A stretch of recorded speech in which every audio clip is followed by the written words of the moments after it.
সাইক্লোনের মডিউলে আপনাকে স্বাগত জানাই। এই মডিউলের শেষে আপনি সক্ষম হবেন জানতে ঘূর্ণিঝড় কী, ঘূর্ণিঝড়ের প্রকারগুলি কী কী, ঘূর্ণিঝড়ের কারণগুলি কী কী, ঘূর্ণিঝড়ের বৈশিষ্ট্য এবং তার প্রভাবগুলি কী কী, স্থলভাগের উপর এর প্রভাবগুলি কী কী, সতর্কতা চিহ্ন এবং পূর্বাভাসগুলি কী কী, একটি ঘূর্ণিঝড় পরিস্থিতিতে অনুসরণ করা নিরাপত্তা পদ্ধতিগুলি কী কী, স্বেচ্ছাসেবকদের ভূমিকাগুলো কী কী। ঘূর্ণিঝড় একটি বৃহৎ আকারের বায়ুর ভর যা নিম্নের একটি শক্তিশালী কেন্দ্রের চারপাশে ঘোরে। এটি এক প্রকার বায়ুমণ্ডলীয় চাপ। এগুলোর সাথে প্রবল বায়ু থাকে যা উত্তর গোলার্ধে ঘড়ির কাঁটার বিপরীত দিকে এবং দক্ষিণ গোলার্ধে ঘড়ির কাঁটার দিকে ঘোরে। ঘূর্ণিঝড় পৃথিবীর সবচেয়ে তীব্র ঝড় হতে পারে। ঘূর্ণায়মান বায়ু উপরে উঠে আসে এবং শীতল হয়, মেঘ ও বৃষ্টিপাতের সৃষ্টি করে। অ্যান্টিসাইক্লোন হলো ঘূর্ণিঝড়ের বিপরীত। অ্যান্টিসাইক্লোন বায়ু উত্তর গোলার্ধে উচ্চ চাপের কেন্দ্রের চারপাশে ঘড়ির কাঁটার দিকে ঘোরে। উপর থেকে বায়ু আসে এবং মাটিতে আছড়ে পড়ে।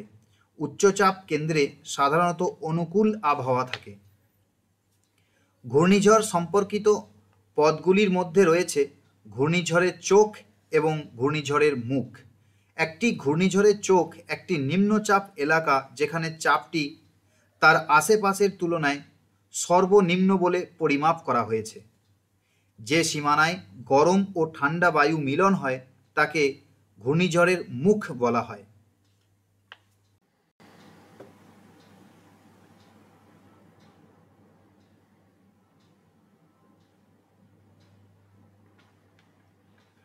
তো আসুন আমরা পরবর্তীতে বিভিন্ন ধরনের ঘূর্ণিঝড় সম্পর্কে জেনে নিই। ঘূর্ণিঝড় সাধারণত দুই প্রকারের হয়। এগুলির মধ্যে মধ্য অক্ষাংশের ঘূর্ণিঝড় বা ক্রান্তীয় ঘূর্ণিঝড়। আরও জানতে প্রতিটি ট্যাবে ক্লিক করুন। এ পর্যন্ত আমরা বিভিন্ন ধরনের ঘূর্ণিঝড় নিয়ে আলোচনা করেছি। আসুন আমরা পরবর্তীতে ঘূর্ণিঝড়ের কারণগুলো একবার বুঝে নিই। মধ্য অক্ষাংশ ঘূর্ণিঝড় মধ্য অক্ষাংশে শীতকালীন ঝড়ের প্রধান কারণ হয়ে থাকে। এগুলি একটি নিম্নচাপ কেন্দ্র এবং বিভিন্ন আবহাওয়ার প্রতিকূল পরিস্থিতিতে সৃষ্ট একটি জটিল বায়ুমণ্ডলীয় অবস্থা। গ্রীষ্মমণ্ডলীয় ঘূর্ণিঝড়গুলি হ্যারিকেন নামেও পরিচিত। গ্রীষ্মমণ্ডলীয় ঘূর্ণিঝড় হল ধ্বংসাত্মক ঝড় যার সাথে উষ্ণ সাগরের জলের উপর প্রবল বাতাস তৈরি হয় যা নিম্নচাপের চোখের চারপাশে কেন্দ্রীভূত হয়। ক্রান্তীয় ঘূর্ণিঝড়ের অনেক নাম রয়েছে। এগুলিকে উত্তর আটলান্টিক এবং পূর্ব প্রশান্ত মহাসাগরে হ্যারিকেন, পশ্চিম প্রশান্ত মহাসাগরে টাইফুন, ভারত মহাসাগরে গ্রীষ্মমণ্ডলীয় ঘূর্ণিঝড় এবং অস্ট্রেলিয়ায় উইলি উইলিস বলা হয়। ঘূর্ণিঝড় হ্যারিকেন বা টাইফুন নামেও পরিচিত। ঘূর্ণিঝড় শক্তিশালী এবং ধ্বংসাত্মক গ্রীষ্মমণ্ডলীয় একটি ঝড়। একটি ঘূর্ণিঝড়ের গঠন শুরু হয় উষ্ণ সমুদ্রের মাধ্যমে একটি আর্দ্র বায়ুর উপর ভর তৈরি করে, যা বৃদ্ধি পায় এবং একটি নিম্নচাপ কোষ গঠন করে থাকে। গ্রীষ্মমণ্ডলীয় নিম্নচাপ বলা হয়। এই বিষণ্ণতার চারপাশে বজ্র ঝড় তৈরি হয় এবং তাপমাত্রা 28 ডিগ্রি সেলসিয়াসের বেশি হলে বায়ু নিম্নচাপের চারপাশে ঘড়ির কাঁটার বিপরীত দিকে ঘোরে। জলীয় বাষ্প ঘনীভূত হয়, সুপ্ত তাপ থেকে শক্তি মুক্ত করে। হ্যারিকেন হল প্রচণ্ড গতির বায়ু, ভারী বৃষ্টিপাত এবং শক্তিশালী ঝড়ের ঢেউ সহ বিশাল ঝড়। হ্যারিকেন টর্নেডো তৈরি করতে পারে এবং দিনে 800 কিলোমিটার পর্যন্ত ভ্রমণ করতে পারে। হ্যারিকেন ভূমিতে আঘাত হানার পর শক্তি ও গতি হারিয়ে ফেলে। যাই হোক, এই ঝড়ের গতি আঘাত হানার সঙ্গে সঙ্গেই হ্রাস পায় না। ঘূর্ণিঝড়ের ক্ষতি হয় ঝড়, বন্যা, চরম বায়ু, টর্নেডো এবং বজ্রপাত থেকে। ঘূর্ণিঝড়ের কারণ ভিডিওতে আমরা একটি ঘূর্ণিঝড়ের কেন্দ্র সমুদ্র থেকে স্থলভাগে অতিক্রম করতে দেখেছি। এই নির্দিষ্ট ঘটনাটিকে ল্যান্ডফল হিসেবে উল্লেখ করা হয়। এই ঘটনাটিকে বিস্তারিতভাবে আলোচনা করা যাক। ল্যান্ডফল হলো একটি উপকূল রেখা সহ একটি গ্রীষ্মমণ্ডলীয় ঘূর্ণিঝড়ের কেন্দ্রের সংযোগস্থল। অন্য কথায় ল্যান্ডফল হলো যখন ঘূর্ণিঝড়ের চোখ জলের উপর থাকার পর ক্রমশ স্থলভাগের দিকে আছড়ে পড়ে। এর মানে এই নয় যে ঘূর্ণিঝড় ভূমিতে আঘাত করেছে বা এসেছে। ঘূর্ণিঝড়টি ল্যান্ডফলের কয়েক ঘন্টা আগে আসে, বৃষ্টিপাত এবং ধূলিঝড় সঙ্গে নিয়ে আসে। একটি ল্যান্ডফল প্রায়ই প্রবল বায়ু, প্রবল বৃষ্টি, সমুদ্র জলস্তর বৃদ্ধি ঘটায়।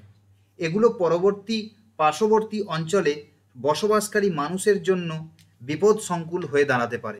হ্যারিকেন বা ঘূর্ণিঝড় ভূমিতে আঘাত হানার পর তার শক্তি এবং গতি হারাতে শুরু করতে পারে। এর কারণ তারা সমুদ্রের জল থেকে জলীয় বাষ্প আর পায় না। যাই হোক, এটি খুব দ্রুত ঘটবে না। আমরা দেখেছি কিভাবে ঘূর্ণিঝড় ধ্বংসাত্মক হতে পারে এবং সম্পত্তির উল্লেখযোগ্য ক্ষতি এবং মানুষের প্রাণহানি ঘটাতে পারে। একটি সময়মতো সতর্কতা ক্ষতিগ্রস্ত এলাকার লোকজনকে প্রয়োজনীয় সতর্কতা অবলম্বন করতে এবং আঘাত বা প্রাণহানির ঝুঁকি কমাতে সাহায্য করে। এরপরে একটি সতর্কতার বিভিন্ন পর্যায়ে বুঝতে হবে। রাজ্য সরকারের আধিকারিকদের 4টি ধাপে ঘূর্ণিঝড় সতর্কতা জারি করা হয়। সেগুলি হলো প্রি সাইক্লোন ওয়াচ, ঘূর্ণিঝড় সতর্কতা, ঘূর্ণিঝড় সতর্কীকরণ এবং পোস্ট ল্যান্ডফল লুকআউট। আরও জানতে পয়েন্টারটিকে প্রতি পর্যায়ে টেনে আনুন। Pre cyclone watch. একটি প্রি সাইক্লোন ওয়াচ 72 ঘন্টা আগে জারি করা হয়। এতে ভারত সাগর বা আরব সাগরে ঘূর্ণিঝড়ের বিঘ্ন সৃষ্টির বিষয়ে আগাম সতর্কতা দেওয়া হয়। ঘূর্ণিঝড়ের ধকল তীব্র হয়ে গ্রীষ্মমণ্ডলীয় ঘূর্ণিঝড়ে পরিণত হয়। উপকূলীয় অঞ্চল প্রতিকূল আবহাওয়া অনুভব করে। এই প্রারম্ভিক সতর্কীকরণ বুলেটিনটি ভারতের আবহাওয়া বিভাগ বা আইএমডি দ্বারা জারি করা হয়। ভারত সরকারের ঊর্ধ্বতন কর্মকর্তা এবং প্রধানকে সম্বোধন করার পাশাপাশি সংশ্লিষ্ট মেরিটাইম রাষ্ট্রগুলির সচিবদেরকেও সচেতন করা হয়। এখন সাইক্লোন অ্যালার্ট। সাইক্লোন অ্যালার্টের কালার কোড হলো হলুদ এবং 48 ঘন্টা আগে জারি করা হয়। এটি একটি আগাম ঘূর্ণিঝড়ের আগাম সতর্কতা প্রদান করে। পরবর্তী হলো ঘূর্ণিঝড় সতর্কীকরণ। ঘূর্ণিঝড় সতর্কীকরণের কালার কোড হলো কমলা। এটি 24 ঘন্টা আগে জারি করা হয়। এটি ঘূর্ণিঝড়ের অবস্থান, ঘূর্ণিঝড়ের তীব্রতা, স্থলভাগ, ঢেউয়ের উচ্চতা, ক্ষয়ক্ষতি এবং প্রস্তাবিত ক্রিয়া নির্দেশ করে। এখন post landfall lookout. Post landfall লুকআউটের কালার কোড হলো লাল এবং ল্যান্ডফলের প্রত্যাশিত সময়ের 12 ঘন্টা আগে জারি করা হয়। এটি ঘূর্ণিঝড়ের দিক, আবহাওয়া এবং আভ্যন্তরীণ অবস্থার পূর্বাভাস দেয়।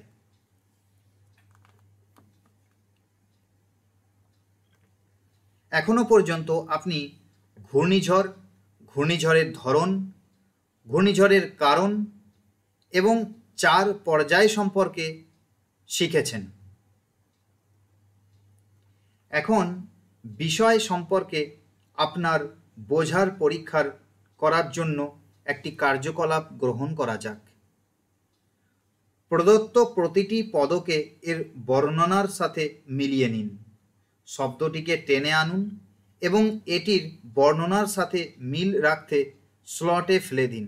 তারপর সাবমিট বাটনে ক্লিক করুন।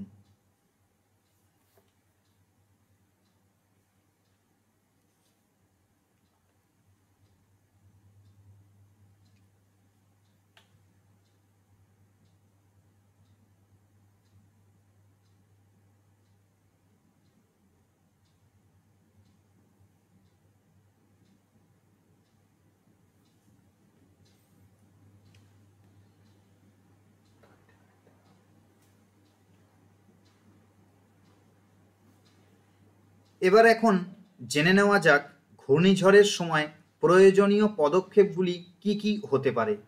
যে পদক্ষেপগুলি নেওয়া দরকার তা বিস্তৃতভাবে 4টি পর্যায়ে বিভক্ত।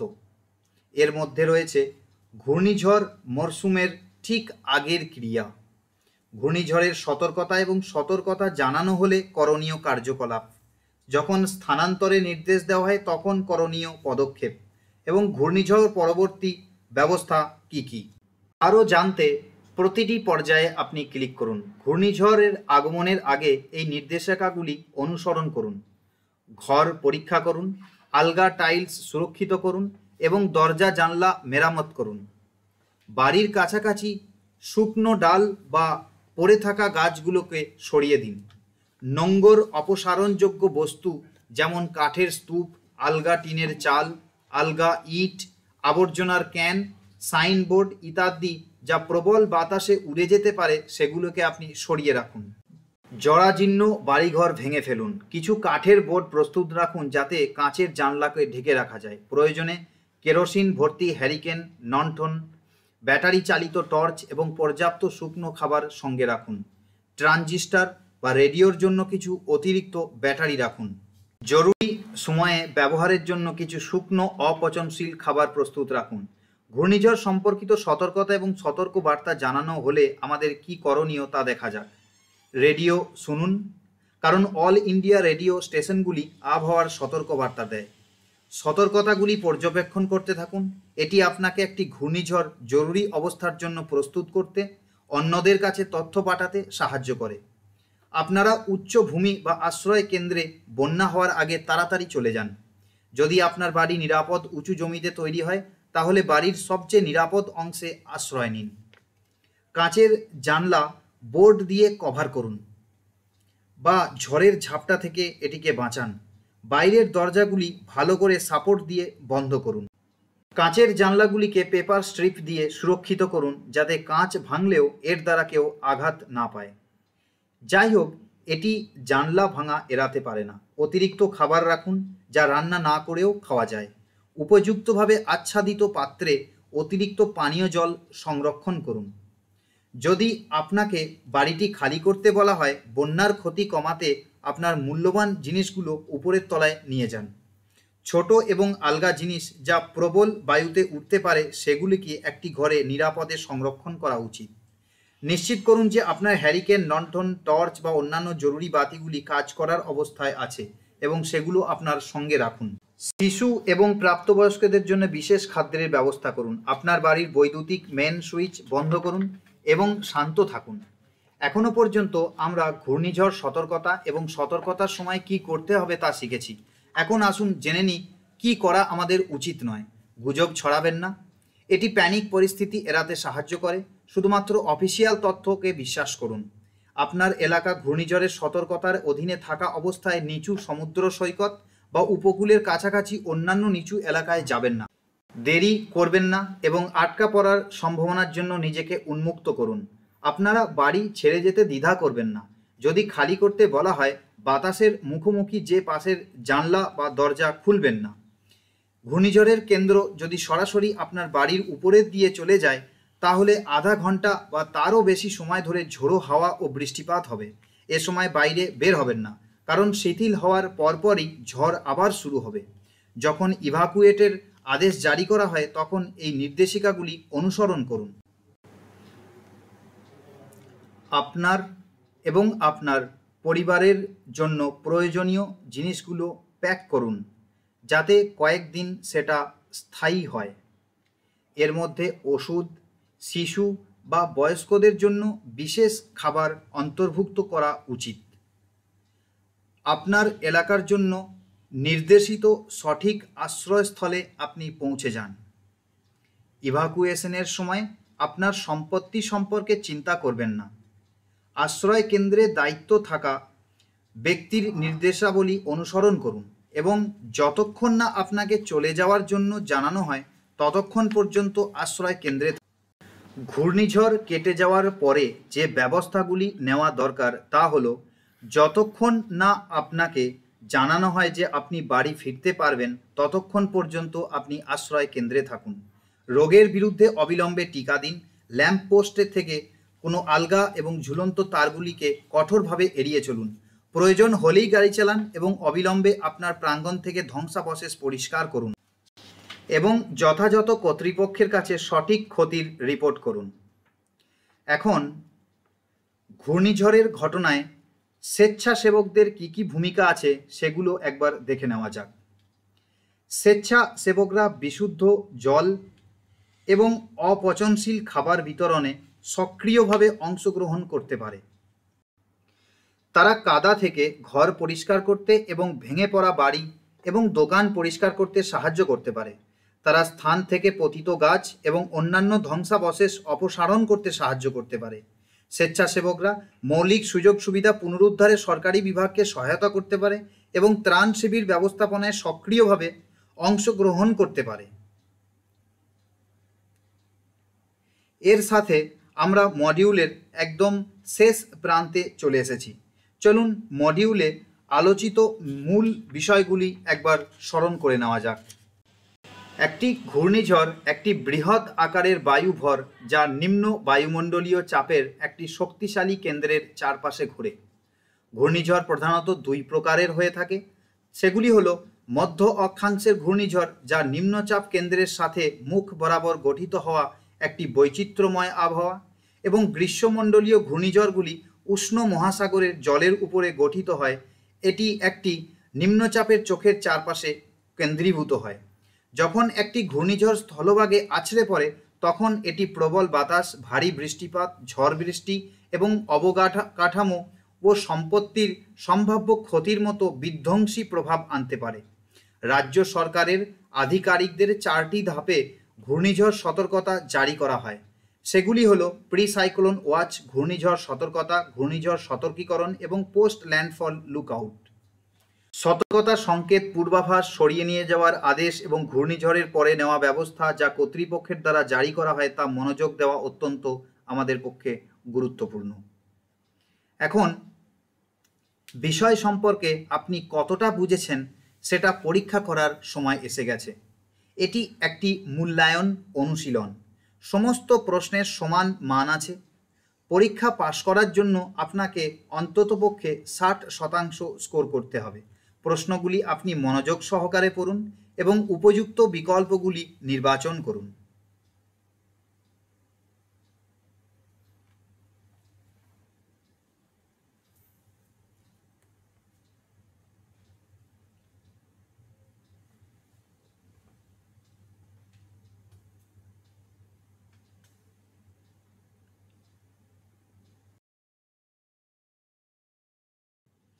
অভিনন্দন, আপনি সফলভাবে মডিউলটি সম্পন্ন করেছেন।